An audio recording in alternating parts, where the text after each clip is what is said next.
Boa tarde, vida! Aos filhos dos nossos filhos, aos amigos dos nossos amigos, com vocês, num podcast Nem Tudo é Só Política, Raul Alfredo no comando. E com Deus, vamos todas as manhãs, todas as tardes, todas as noites, porque eu não canso de dizer, só Ele salva. Em momentos de tribulação, pegue na mão dele e vá, porque Ele te levará ao melhor caminho.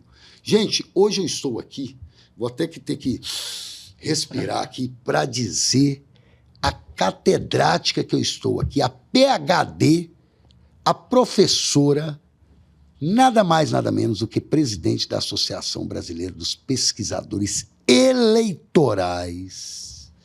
Ela é conselheira da Laticom, mas quem vai dizer melhor aqui sobre isso é nada mais, nada menos... e um detalhe, estou aqui com uma famosa ex-BBB, na versão 2018, que ela participou do programa Big Brother Brasil, nada mais, nada menos do que a catedrática, professora há muitos anos, PhD, já deu aulas em universidades nacionais e internacionais. Eu estou aqui com a gênio Mara Telles, conhecida como Mara Telles. Mara Telles, é um prazer, obrigado por você ter aceitado o convite de estar aqui de frente a frente comigo. Eu estou até emocionado, Mara. Eu que agradeço, Raul Alfredo. Enfim, essa apresentação sua foi maravilhosa, porque atualmente existe um grande desrespeito aos professores no Brasil, tanto na educação infantil, no ensino médio e agora, mais recentemente, até mesmo dentro das universidades. Então, a sua apresentação sobre a minha pessoa foi muito respeitosa e é por isso que eu agradeço, inclusive, o convite de estar aqui convidando uma professora. Né? Prazer todo meu, Mara, estar aqui em frente com você, que é uma das profissões que é a profissão que eu mais admiro, por minha mãe ser também professora e por todos nós, antes de qualquer profissão, você tem que passar por um educador, por um professor. Então, nada mais, nada menos que a profissão mais linda que eu acho na vida. É o professor que tem que aguentar tanto aquele menino pequenininho até os mais velhos nas idades, porque, afinal de contas, não tem idade para estudar. Ô, Mara, eu vou te chamar assim, porque você tem PhD, eu poderia te chamar de doutora Mara Telles, de professora Mara Telles, ensinadora, presidente Mara Telles, que você é uma pessoa completa, Mara Telles. Você, na parte da ciência, ela é catedrática em ciência política, dá aula na UFMG para pós-doutorado na Faculdade de Minas Gerais. Formada pela USP e pela Federal, tem vários cursos. É vasto, é vasto. Se vamos ficar falando aqui os cursos que essa pessoa tem, nós vamos ficar aqui até amanhã. Mara, eu gostaria de dizer o seguinte: como foi sua infância e como veio essa vontade sua de estudar, de ser tão aplicada assim naquilo que você dedica, que é a ciência política? Que você foi formada em História, não satisfeita, foi para a parte da ciência política. Me conta um pouco sobre a sua história de vida, Mara. Na verdade, eu nasci em Valadares, nas margens do Rio Doce, né? Eu morava bem pertinho do Rio Doce, que hoje está todo contaminado, infelizmente, pelas tragédias que ocorreram, produzidas pelas mineradoras. Se você for lá em casa hoje, o rio está todo inameado, é uma coisa terrível. Então, chamar a atenção aí das pessoas para a questão da proteção do meio ambiente também, né, que é fundamental para a gente. O Brasil vai receber aí a COP. Mas eu fui criada ali em Valadares, vim para Belo Horizonte para poder fazer direito, que eu já fazia direito em Valadares, e vim fazer na PUC. Eu sofri um acidente, etc., foi um caos. E fui fazer história. Mara, fica à vontade aqui. Aqui é diferente de tudo. Aqui você está como se fosse na mesa de um boteco, ou do Café Bahia, ou de qualquer lugar para você contar à vontade. Aqui você pode falar, pode chorar, pode xingar, pode falar o que você quiser. Se sinta-se à vontade. Eu estou à vontade, só faltou a cerveja. A cervejinha. A cervejinha pode... Depois nós vamos até marcar de tomar umas mais tarde mesmo. Você fala que eu estou num boteco, mas não tem cerveja, só tem água. Cerveja, só tem água. Não tem aquela água que passarinho não bebe, como dizia meu pai.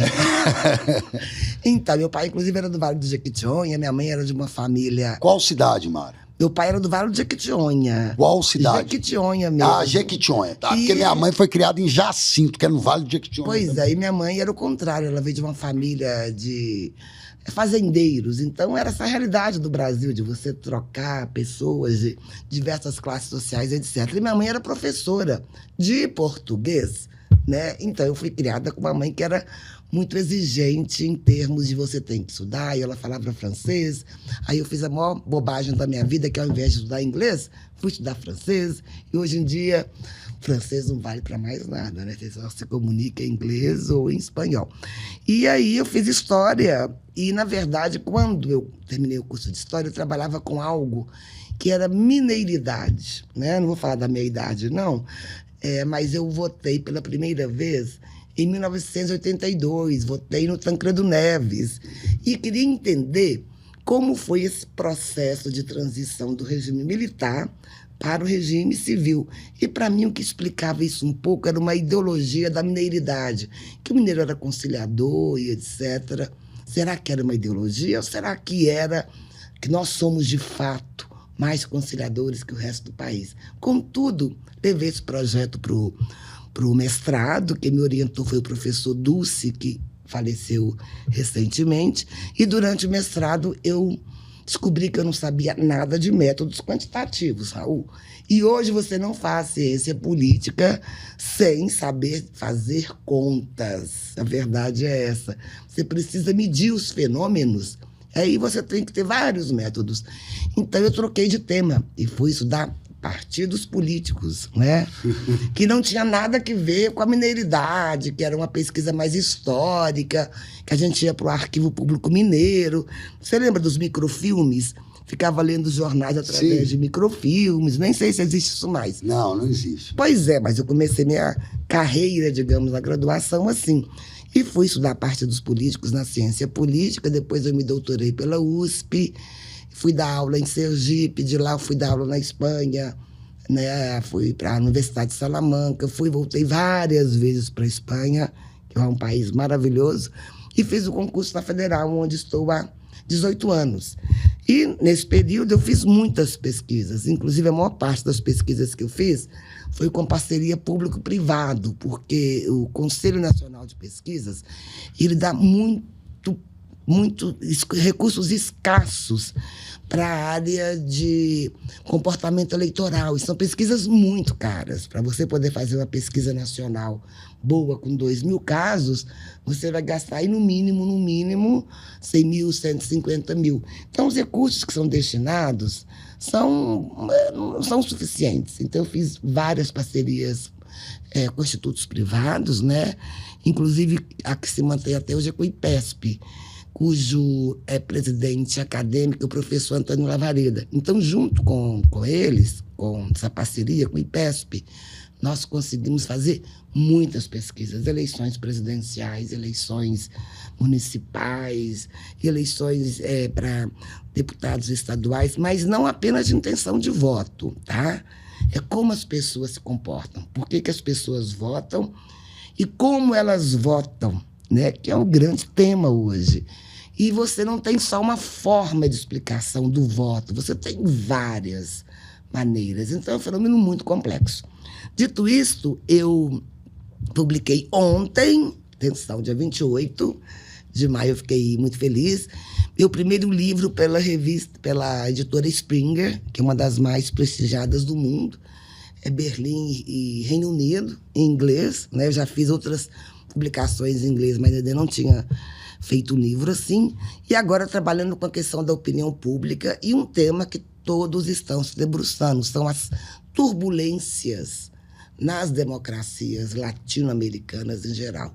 Não apenas no Brasil, não apenas nos Estados Unidos, mas o mundo inteiro está passando aí por muitas turbulências, protestos, candidatos de extrema-direita, às vezes, candidatos muito radicais, e ele já está explorando os efeitos dessa turbulência política nas democracias, no comportamento político na América Latina, e a gente discute no livro como as democracias jovens da região latino-americana enfrentaram desafios. Quais desafios? Uma enorme desconfiança nas instituições, protestos, ascensão de líderes populistas, ascensão de partidos radicais, e os cidadãos, chegamos ao ponto, passaram a confiar mais nas mídias sociais do que nos partidos, do que nos líderes, e isso vai ter um impacto na desconfiança na democracia, né? E o surgimento de novas forças políticas que vão acabar dando como resultado campanhas mais polarizadas, movimentos mais polarizados através das novas fontes de informação política, como a internet. Então, o que a gente percebe hoje no Brasil e na América Latina é essa transformação na opinião pública. Por quê? As análises feitas nesse livro, elas revelam como a frustração com as promessas não cumpridas pela democracia, essas promessas não foram cumpridas, levou a uma crise democrática sem precedentes, mudando aí o comportamento político, mudando a própria composição do eleitorado, que se tornou mais independente e mais diverso. Então, são essas questões que eu tenho estudado atualmente. Esse livro tem 13 capítulos e trata de um tema inédito, que é o tema do negacionismo. O que vem a ser o negacionismo? Isso aí é para outra entrevista, porque é um fenômeno muito interessante. A minha aluna de doutorado, ela foi para a Califórnia, ela estudou por que pessoas com alto grau de escolaridade passaram a negar a realidade. Né? É um tema que exige estudos em psicologia política, porque a gente pensa que são os mais pobres que negam a realidade. Não, são as pessoas com mais alta renda e com maior escolaridade que começam a negar várias questões. Muita gente que acredita que a Terra é plana, questões como essas. Então, ela começou a estudar por que isso acontece, né? Então, o livro trata também um pouco desse tema, o negacionismo ambiental. Muita gente não acredita que está havendo mudanças climáticas. E ela fez várias entrevistas nos Estados Unidos, né? Aqui no Brasil, eu acho que é um ponto alto. Atenção, isso é do meu cigarro, né? Cigarro. E nós dois fumamos. Fumamos e sabemos que essas tosses são decorrentes ao cigarrinho. E que faz muito mal, que, portanto, eu não estou aqui incentivando ninguém, fumar. viu, gente? E pelo contrário, tem que parar de fumar. Tem que parar. Inclusive, no SUS tem tratamento. Tem tratamento. Mas das pessoas. É bom, mas faz tudo que é bom faz mal. Faz mal. Doce faz mal, cigarro faz mal, cachaça faz mal. Tudo que é bom faz mal. Tudo que é bom faz mal. É verdade. Não é? Mas, enfim, então a minha história foi essa. Passei pela USP, pela Universidade de Salamanca, pela Universidade de Copenhague, na Dinamarca, pela Universidade Complutense de Madrid. Passei também, agora no próximo semestre, talvez eu vá para o México, e estou começando um projeto novo, que eu estou louca para falar sobre ele. Não posso falar ainda na África, porque a gente está fazendo um termo de cooperação. Não, eu já vi que se a gente for te chamar aqui para falar de vários assuntos, você domina qualquer assunto. Não, a professora aqui, Mara Teles, ela tem assunto. Mas nós vamos saber, porque eu sei que o meu telepodcastador aí, podcastador, porque não é telespectador, né? Telespectador é de TV, telepodcastador.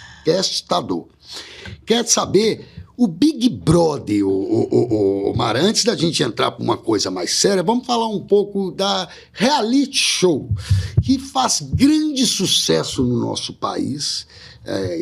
Um programa que vem já em várias edições, já a 25ª edição.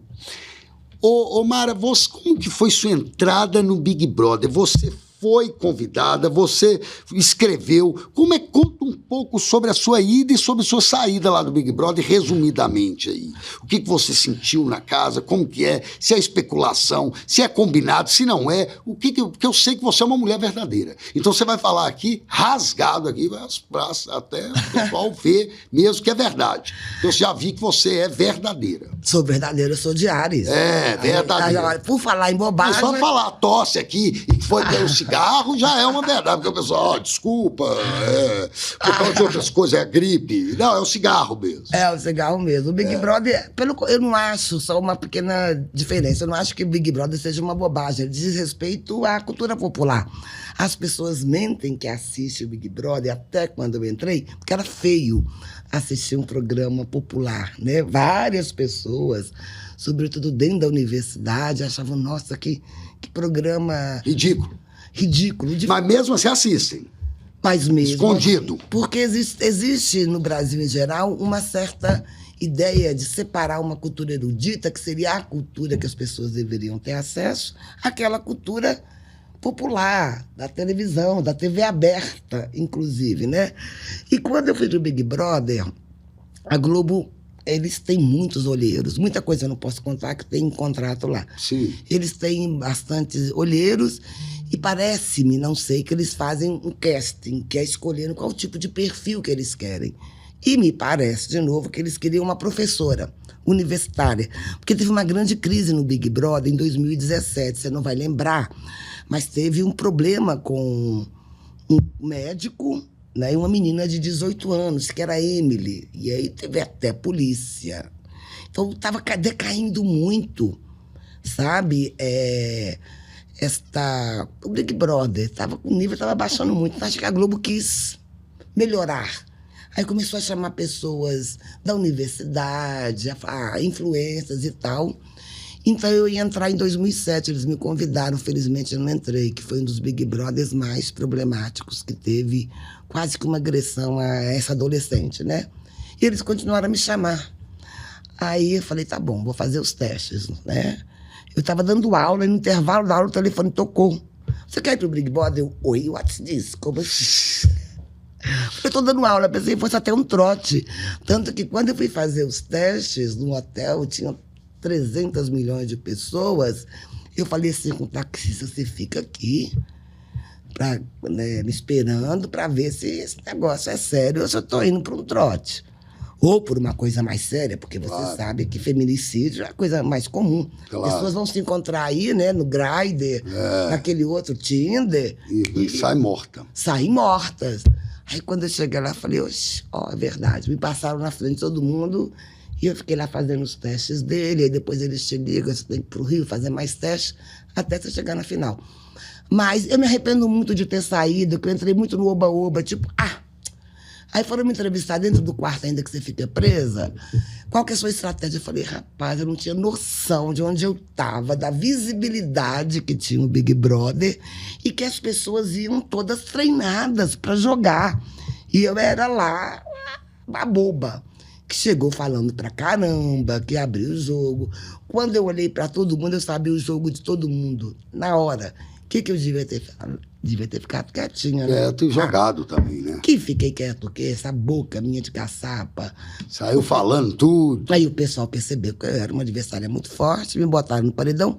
Eu fiquei muito orgulhosa, porque eu saí por pouco.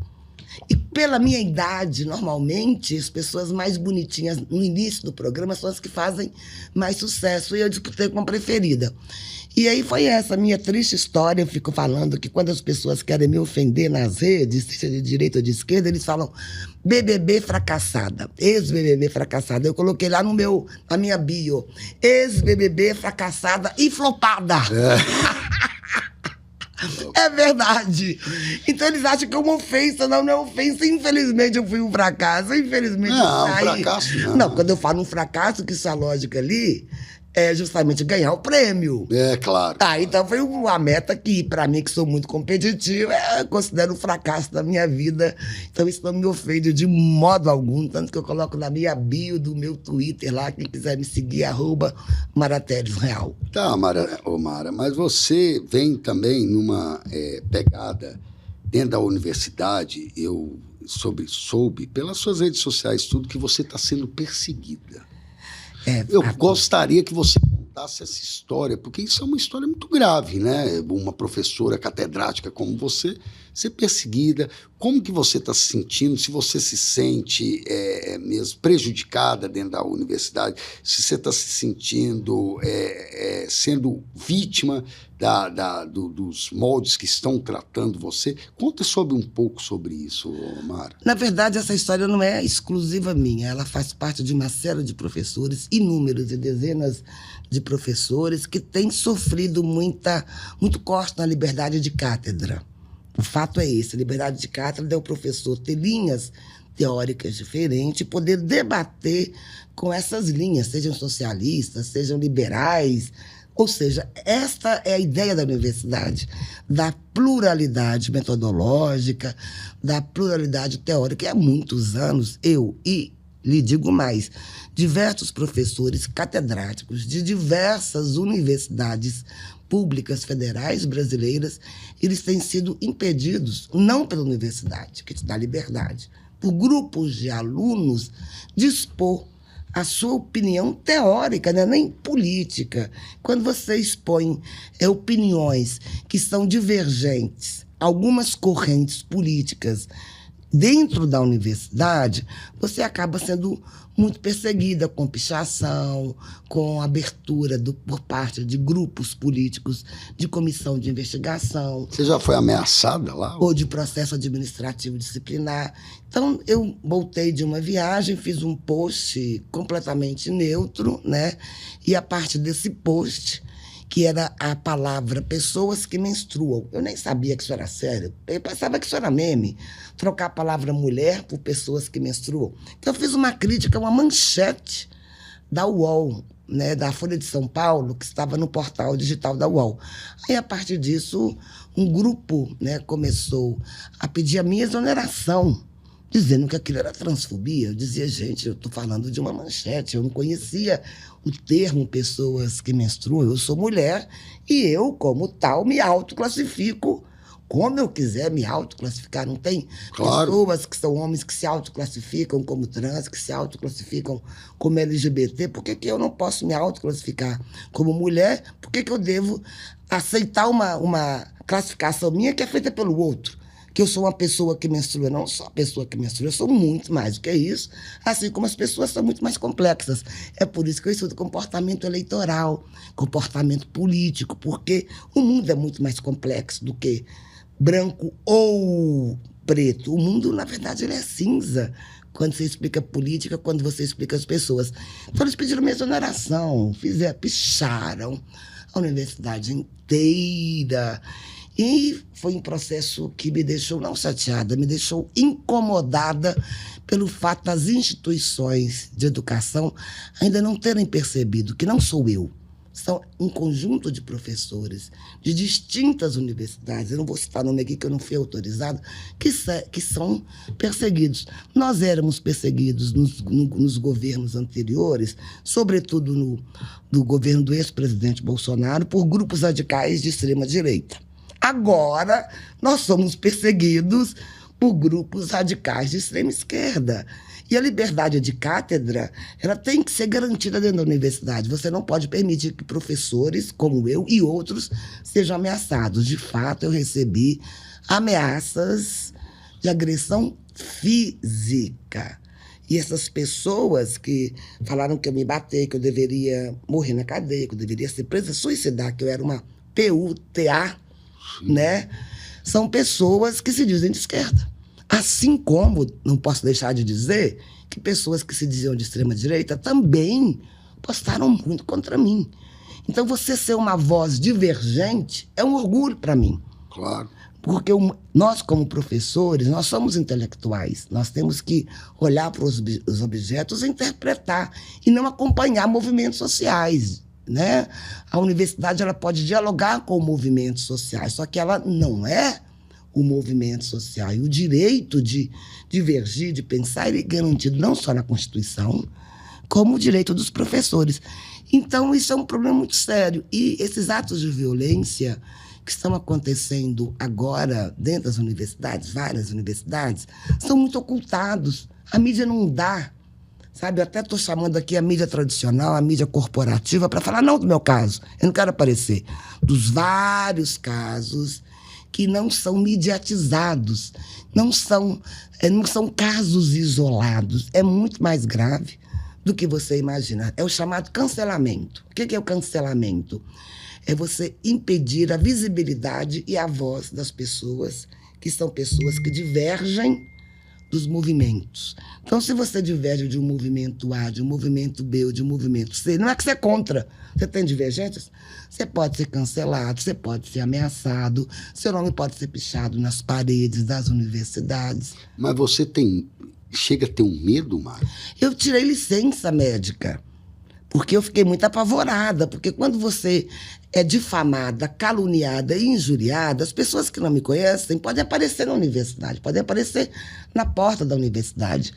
Então, eu fiquei, no início, eu fui respondendo, né, a comissão de investigação, apresentando a documentação, que está toda em atas notoriais, que é para dar verdade, dar fé que aquele elemento ali não foi feito com inteligência artificial, né? Mas eu fiquei muito preocupada. Por que eu fiquei preocupada? Ora, se te acusam de um crime, outras pessoas podem acreditar que se praticou um crime e praticar violência, porque a violência está existindo dentro das universidades. Não sei se você viu, a semana passada, na Universidade Federal Fluminense, teve briga, porrada e bomba, entre dois grupos, um de esquerda e um de direita. Depois você procura aí. Sim. Ou seja, as pessoas estão chegando às vias de fato. Então, eu acho que tem que haver uma coordenação, né, do Ministério de Educação e Cultura, verificar, ouvir não apenas os discentes, mas ouvir os docentes. Eu não sei se você sabe que o ano passado o maior número de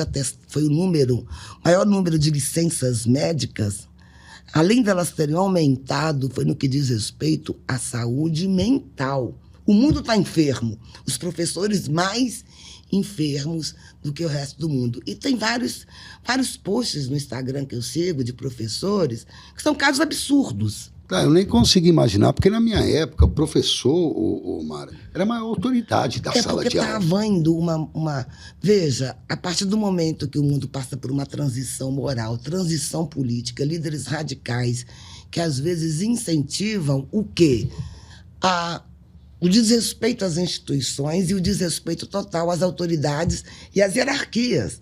Alguma hierarquia existe na relação professor e aluno. Se o professor tem a obrigação de prestar um bom serviço, de ensinar, logo ele deve fazer o melhor trabalho dele. Quando você iguala a relação professor e aluno, como se fossem absolutamente iguais, você tira completamente a autoridade do professor em sala de aula.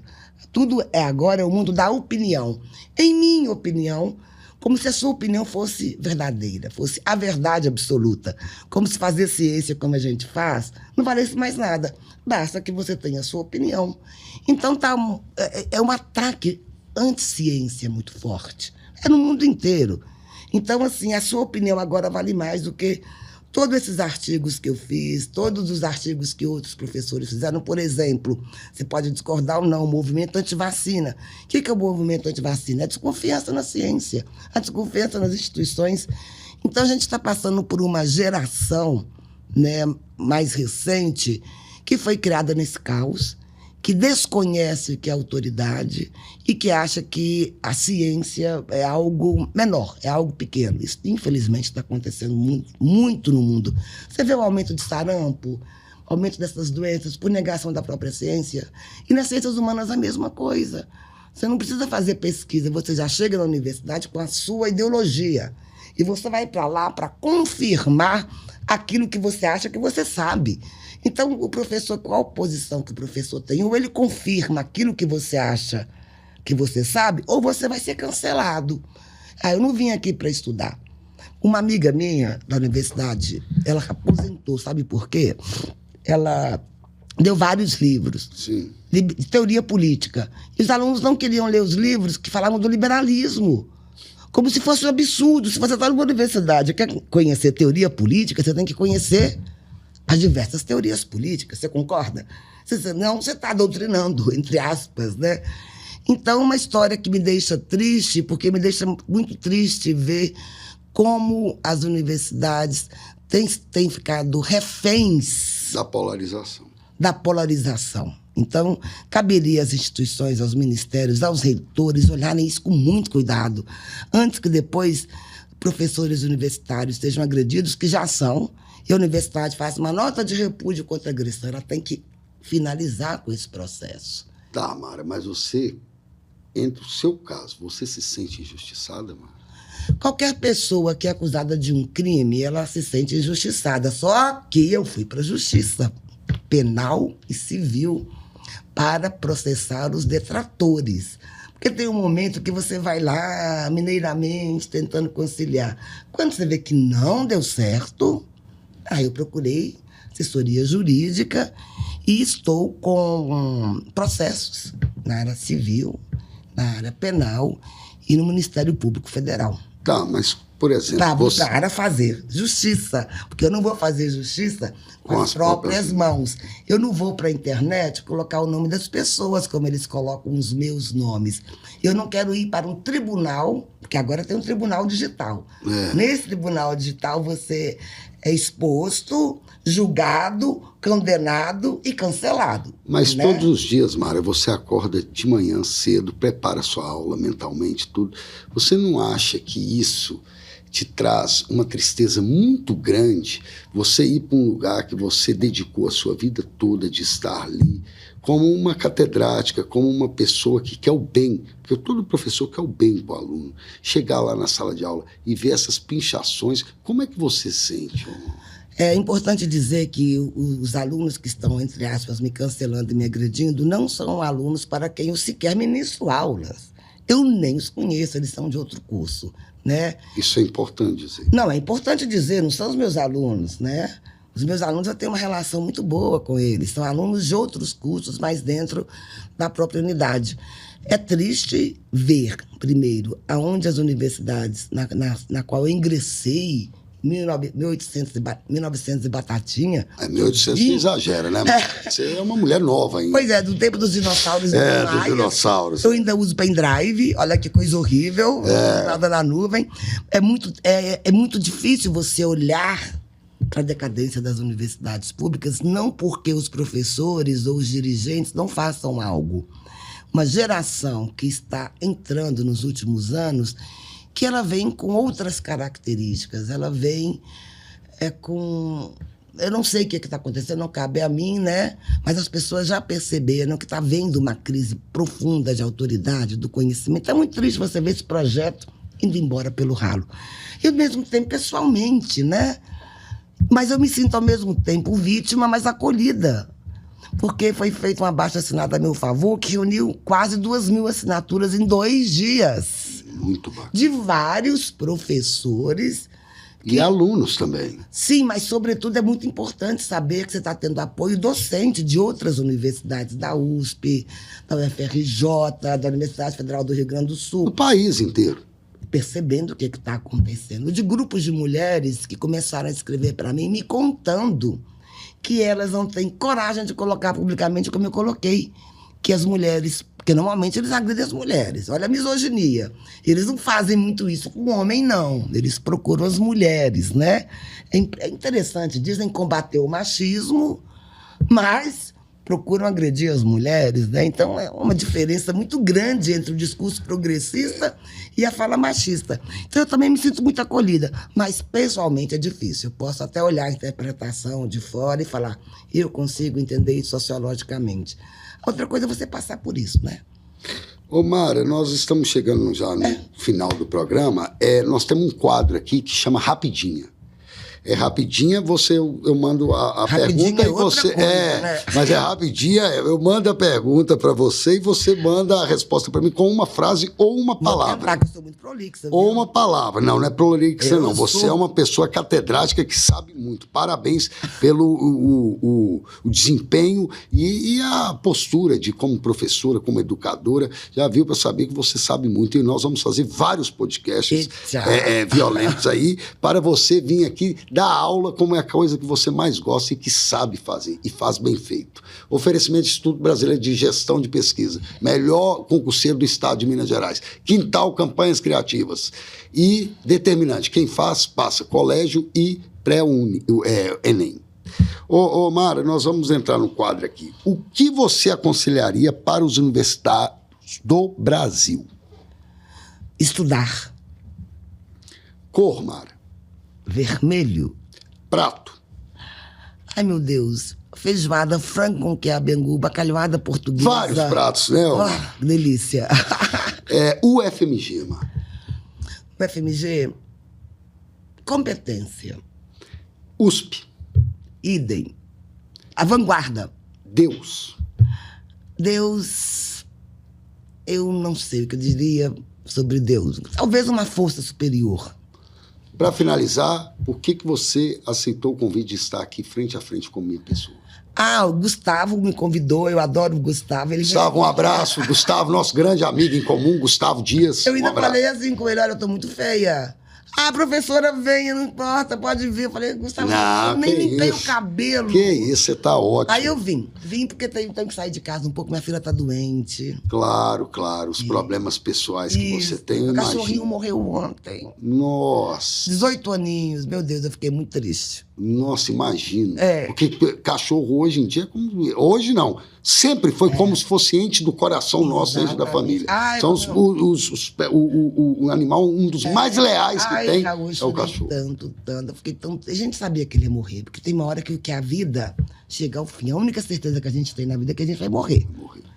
E eu sabia que ele ia morrer. Mas quando morre, 18 anos, não são 18 dias. Sim. Morre um pouco do meu passado, sabe? Claro. Um pouco da gente também fica um vazio preto. Então. Mara, muito obrigado por estar aqui. Seja sempre bem-vinda aqui no programa. Não vai ser a primeira vez, vai ter N vezes que nós vamos convidar, porque nós precisamos de pessoas cultas, igual você aqui, para passar um pouco da experiência nacional e internacional, como você já lecionou várias vezes em universidades internacionais. É um prazer ter uma catedrática, PhD em ciência política como você aqui, Mara. Só quero falar muito uma palavrinha, que eu falei do meu caso, mas eu gostaria de dizer que isso tem muito a ver com a polarização que a gente está tendo no mundo inteiro entre grupos que são grupos extremistas e que não aceitam o diálogo e nem a democracia, porque essas posições extremistas não são posições democráticas. Fechou com chave de ouro. E deixa então eu te perguntar, em cima disso aí que você falou, qual é a receita para sairmos dela? A polarização é produzida não pela sociedade. A sociedade não é polarizada, ela é produzida pelas lideranças e pelas elites políticas às quais interessam a polarização. E para nós sairmos? Depende das lideranças políticas de despolarizarem o ambiente político. Gente, entrevistei Mara Telles, ex-BBB e catedrática em ciência política. Valeu, obrigado, Mara. Eu que agradeço.